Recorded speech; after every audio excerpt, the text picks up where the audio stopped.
네, 반갑습니다. 광명 출신 최민 의원입니다. 우리 도의회가 조금 더 늦게 시작한 만큼 더 가열찬 의정활동으로 도민들께 보답했으면 좋겠고요. 우리 기재위가 앞서 의원님들 말씀하셨지만 선임 상임위 격으로 다양한 논의들이 이루어질 텐데 도의 중요한 기조들 우리가 잘 조율해 가고 도에 필요한 사안이 있으면 견제해 가면서 아주 유능한 상임위로 평가받는 그런 상임위가 되었으면 좋겠고 저도 일원으로서 최선을 다해서 함께하도록 하겠습니다. 감사합니다. 예. 최민 의원입니다. 우리 유인권 실장님 업무 보고 시간부터 수고 많으십니다. 제가 몇 가지 좀 말씀드리고 싶은 것은 일단 지금 민선 8기 상황들은 좀 특수한 국면이 있습니다. 새로운 정부가 시작한 지 민선 8기 우리 도정이 시작한 지가 약 50일 정도 차이밖에 안 나는 그런 다양한 과제가 겹쳐 있는 시기인데요. 국정과제와 우리 도정과제가 합치되는 부분들이 분명히 있을 겁니다. 비전 담당실 아마 소관일 것 같은데 그런 내용들을 좀 리스트업해서 주시고 앞서 의원들이 말씀하셨다시피 세원 확보가 좀 어려운 시기에 사실 국비라는 외부 재원 확보가 좀 우리가 집중적으로 해야 될 텐데 그 과제들 중에 합치된 부분들이 리스트업돼서 국비 요청까지 같이 이어지면 좀 더 우리가 추진할 수 있는 동력들이 확보될 거라고 생각해요. 그 시기를 좀 땡겨서 그런 리스트들을 좀 전달해 주시고 의원들께 하나 더 말씀드리면 지난 2021년도인가요? 그 경륜경정법 개정으로 아마 우리 사행산업 관련된 그 레저세 확보가 좀 이렇게 증진된 사안들이 좀 있을 겁니다. 그것처럼 이제 우리가 입법이나 그 관련된 제도 개선을 통해서 우리 세원을 추가적으로 확보할 수 있는 그런 전략들을 좀 우리 기조실에서 구상을 좀 했으면 좋겠고요. 그 내용들이 혹시 이미 정리된 사안들이 있으면 저희 의원들께도 좀 보고를 해주셔서 저희가 뭐 이 상임위에 국한돼서 활동하는 것뿐만 아니라 다양한 정치행위나 뭐 국회와 의사결정에 참여할 수 있는 여지들이 좀 있으니 그 내용들도 좀 저희한테 중복적으로 좀 보고해 주시길 좀 요청드리고 싶습니다. 그 윤석열 정부 들어설 때 초기에 그 대통령 공약 관련해서 저희가 인수위 시절에 경기도 관련 공약이나 또 전체 공약 중에서 경기도가 관련된 공약들은 저희가 모아서 인수위에 보고를 했고요. 그다음에 윤석열 정부 120대 국정과제를 정략적으로 대응하기 위해서 실국별로 그 자료를 모아서 전달을 했고 또 관련돼서 내년도 국비도 요청을 해놨습니다. 그래서 그 자료는 좀 드리겠습니다. 도가 대신해서 교섭을 해야 될 대상들이 있어요. 예를 들면 3기 신도시 문제 같은 경우는 예를 들면 광명시흥 같은 경우는 2개 지자체가 연결된 사업구역이거든요. 그렇습니다. 이런 형태를 국토부와 교섭을 하려면 우리 도가 좀 적극적으로 나설 필요가 있어요. 근데 사실은 지금 시군에서 그 그리는 그림 정도로 사실은 그 교섭이 되고 있고 그러다 보니까 국토부랑 시군이 직접 교섭하다 보니까 경기도가 좀 패싱되는 그런 부분도 좀 있거든요. 보고하는 내용들 수준이 좀 많이 달라요. 사실 시군과 도청이.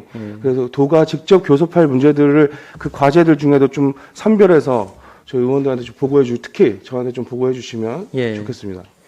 그 3기 신도시 관련해서는 아까 이제 지역개발 기금 할 때도 말씀드렸는데 지금 우리 도시주택실과 경기주택도시공사 중심으로 해서 사실 정부가 추진하면 지금까지 1기 뭐 2기처럼 베드타운 중심으로 많이 하지 않습니까? 그리고 SOC도 부족하고 그래서 경기도가 그동안 GH공사의 어떤 몸집을 불린다든지 또 추진 역량을 좀 강화해가지고 경기도가 직접 관여하거나 또 그 포션을 많이 늘리는 그런 사업들을 추진해 왔는데요. 그 내용에 대해서는 그 저희가 도시택실과 확인해서 보고 드리도록 그렇게 하겠습니다. 네, 알겠습니다. 박상현 의원님께서 방금 말씀하셨다시피 거기에 대한 대응을 이제 기관장께서 임명이 되시면 거기에 맞춰 새롭게 개편할 것이라 여러 차례 말씀하셨는데 사실 경기도연구원의 최종 컨트롤 타워는 경기도청입니다. 사실은 출연 기관이고 그리고 민선 8기가 인수위부터 시작해서 주요 과제들을 특정했고 거기에 대한 방향성을 잡은 상태에서 기관장이 뭐 인사청문회 등 다양한 형태로 시간이 걸릴 텐데 그 도정 방향에 맞춘 어떤 그 연구 계획들이 아직 수립이 안 됐다고 말씀하시는 것은 조금 좀 모순이라 생각하고요. 그렇게 따지면 지사가 사실은 자리 비었을 때 권한대행이나 직무대행들이 있을 이유가 없죠. 제 생각에는 그런 답변보다는 의원들께서 말씀하신 것 좀 능동적으로 언제까지 도정 주요 방침에 맞춘 연구 계획들을 수립하겠다 말씀하신 게 맞다고 저는 생각이 듭니다. 그리고 하나 더 말씀을 드리면 그 12대 아젠다를 보면 이제 재난 안전망 구축과 회복 탄력성 구축 등이 있어요. 네. 이번에 이제 그 막대한 수해 피해가 지금 경기도 곳곳에 지금 발생하고 있는데 거기에 대한 연구들이 진행됐던 것들이 있나요? 기본적인 연구들은 저희가 진행을 하기는 하는데, 저희 연구원의 특성상 그 재난이나 그 수해 관련한 그 토목 쪽 인력은 지금 현재는 없습니다. 그래서 인력 보강을 지금 계속 하고 있고요. 그다음에 결혼된 인력도 저희가 추가 복원을 하려고 하고 있는 중에 있습니다. 네, 그 영향이 안 되는 부분을 아젠다로 잡으시는 것은 적절치 않은 것 같고요. 예전 계획을 담고 그 예전 계획에 필요한 이런 인력 등의 보충이 필요하다고 보고하는 것이 적절해 보입니다. 네, 아니 여기서 말하는 재난 안전망 구축은 수해나 특정 부분에 대한 걸 얘기하는 게 아니고 전반적인 안전망 구축이나 회복 탄력성에 대한 연구를 말씀드리는 겁니다. 그러니까 제가 말씀드린 것과 마찬가지예요. 지금 이제 재난이 발생하고 저희도 지자체에서 큰 물 피해가 있었는데 그때 그 도청의 자연재난 담당과에 전화를 해서 도 차원의 어떤 지원 인력들이나 지원 방침들을 물어봤을 때 네. 당장에 지원할 수 있는 것은 없고 피해가 발생한 이후에 그걸 복구하는 작업에 도의 역할들이 남아있다. 이런 답변들을 받았었거든요. 근데 경기연구원이 도의 싱크탱크라면 그런 그 매뉴얼들이나 그런 어떤 주요 핵심 사례들을 좀 조사를 해서 그 위기 대응을 할 수 있는 그런 방침들을 마련하는 것이 맞다고 생각하고 그게 12대 아젠다에 담으신 이 내용이라고 저는 생각을 해요. 네, 인력이 부족하든 네. 아니면 그런 것들 보완해서 그런 내용들을 빨리 우리 도청의 기조실이나 이런 쪽에 전달을 하길 부탁드리고요. 네, 그렇게 하겠습니다. 그리고 그 시군이 요청하는 그런 정책 연구 제안들을 많이 받으시나요? 네, 많이 받습니다. 도의원들도 해당 지자체에 발생한 문제들도 제안하고 하나요? 저희 연구원에서 연구 과제를 받는 과정이 이제 뭐 여러 경로가 있는데 대외 수요 연구 조사라고 그래서 이제 저희가 일정 시기에 지금쯤 이제 여러 기관이나 뭐 수요자한테 보내서 요구하시는 자료를 저희가 취합을 해서 하는 과제가 하나 있고요. 또 하나는 도에서 시군하고 직접 시군 실무적으로 접촉을 해서 시군에서 요청하시는 과제를 하는 시군 전략 과제가 따로 있습니다. 그다음에 도의회하고 하는 과제는 도의회 사무처를 통해서 뭐 전문위원하고 상의를 하시던가 해서 저희한테 요청을 하시면 뭐 도의회 예산을 쓰시는 경우도 있고 저희 예산을 쓰시는 경우도 있고 아니면 도청에 얘기하셔가지고 과제를 만드시는 경우도 있고 여러 가지 루트를 통해서 도의회하고 또 협력하는 과제들도 있습니다. 제가 이 말씀을 왜 드리냐면 특례시 같은 대형 이제 기초단체의 경우에는 자체 연구원들을 갖고 있어요. 네. 근데 사실 대부분의 시군들에서는 그런 역량이 안 되거든요. 그래서 지자체가 이렇게 제안하는 것들이 분명히 우리 연구원에서 연구되고 있다면 이건 자료 요구하는 건데요. 한 최근 3년 동안 우리 시군이 제안하거나 아니면 도의회에서 특정 지자체에 발생한 이슈를 연구해달라 요청한 건들에 대해서 좀 서면으로 좀 보고해 주시길 네. 요청드리고요. 목록을 따로 준비해서 드리겠습니다. 예. 균형발전 기획실에서는 경기 북부에 관련된 현안들을 주로 다루나요? 그렇게 딱히 규정돼 있지는 않은데 뭐 실질적으로는 아무래도 북부 쪽이 조금 더 이렇게 뭐 1인당 GRDP 수준이나 뭐 이렇게 뭐라고 하죠? 예.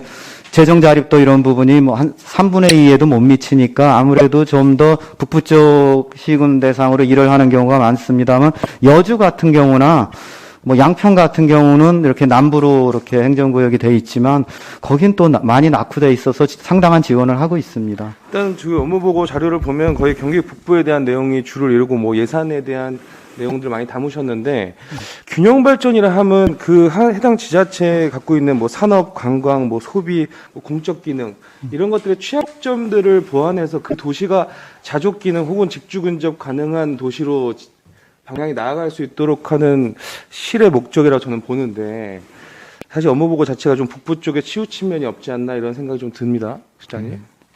평화대변인께서는 평화대변인이 균형발전 기획실에 있는 것이 맞다고 보시나요? 네, 그런 그 지적들이 있기도 했었는데요.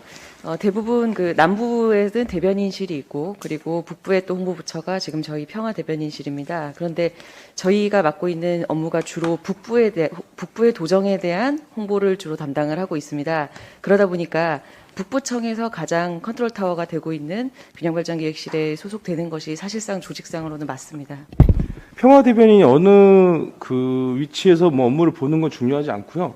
대변인의 기능이 그 평화 문화 정착을 도 전체에 확산시키기 위함이라고 보여져요. 언론사, 홍보 채널을 통한 도민과의 커뮤니케이션 등. 그래서 저는 뭐 평화 협력국에 있는 것이 적정하지 않나라는 생각이 좀 들고요. 1차적으로는. 그리고 실제로 지금 외교 상황이나 남북관계 굉장히 지금 고착화되고 있는 상황들이 있는데 이 상황 속에서 대변인께서는 어떤 역할을 도에서 할 수 있다고 보세요? 우선 평화협력국의 업무와는 좀 구분이 된다는 말씀을 좀 드리고 싶은데요. 이제 평화협력국 같은 경우에는 남북 교류협력이나 아니면은 DMZ 사업, 북한 이탈 주민 정책 지원 사업 등을 하고 있는 것으로 알고 있습니다.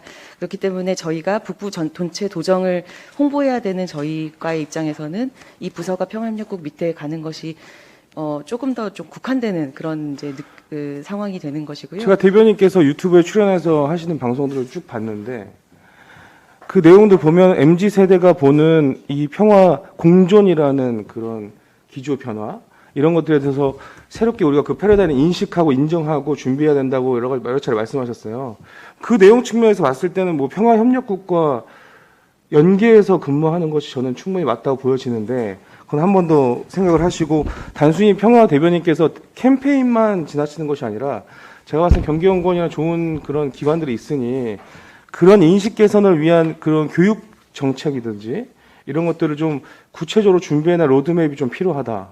단순히 유튜브 나와서 이슈만 만들고 물론 유통도 안 되지만 그 내용들이 많이 유통은 안 되죠. 사실 경기도정에서 만드는 유튜브들이 그렇지만 그런 양질의 자료들을 생산해내는 역할을 이 대변인실에서 해야 되지 않나라는 저는 생각이 듭니다. 많은 지자체들에서 영상을 제작하고 홍보를 위해서 노력을 하고 있는데 그 도정 영상이 그 홍보가 확산이 잘 되지 않는 점에 대해서는 굉장히 저희도 안타깝게 생각을 하고 있습니다만 동시에 저희가 또 노력하고 있는 것 중에 하나가 가능하면 많이 확산될 수 있도록 주민 밀착형 그런 오피스 보드라던가 마트라던가 그리고 뭐 집버스라던가 그런 유튜브 채널뿐만 아니라 다양한 채널을 통해서 저희가 좀 확산되도록 노력을 하고 있고 그래서 실제로 저희가 제작한 그 부카스라는 채널 목록에 있는 영상들은 조회수가 꽤 높게 나오고 있습니다. 좀 더 유통 노력하겠습니다. 채널의 다변화도 중요한데 네. 그 자료가 양질의 자료로 생산돼야 한다는 것이에요. 네. 그 일을 할 수 있는 기능이 제가 봤을 때는 도에는 평화 대변인실이 제가 있는 것 같은데 거기서도 이제 관련된 연구 기관들과 교육 자료들을 만들어서 진짜 다음 세대인 그 청년들이 이 변화를 인지하고 네. 인지된 상황 속에서 정책들이 만들어질 수 있도록 대변인실 가교 역할을 했으면 좋겠고 단순히 도에 국한돼 있는 사안이 아니잖아요. 남북관계가 평화통일이라는 것이 그리고 탈북민 케어라는 것이 그렇기 때문에 뭐 민주평통이든 중앙부처와 연계해서 함께 할 수 있는 것들을 찾아서 좀 능동적으로 업무를 확장시켜 나왔으면 좋겠다. 지금 보고된 내용도 보면 굉장히 작아요. 한 페이지 정도 되는 것 같은데 좀 아쉽습니다. 그런 부분에서는. 저는 네. 매우 중요한 아젠다로 생각하고 이게 민선 7기에서 민선 8기로 혹은 문재인 정부에서 윤석열 정부로 넘어갔다고 해서 이게 사장되거나 멈춰서는 안 되는 아젠다로 보거든요. 거기에 대한 좀 적극적인 준비를 좀 요청드립니다. 네, 전적으로 공감하고요. 해당 사업 부서들과 논의를 통해서 저희가 홍보 방향이나 본질이 알차게 좀 들어갈 수 있도록 계속 홍보하도록 하겠습니다. 감사합니다. 알겠습니다. 이상입니다.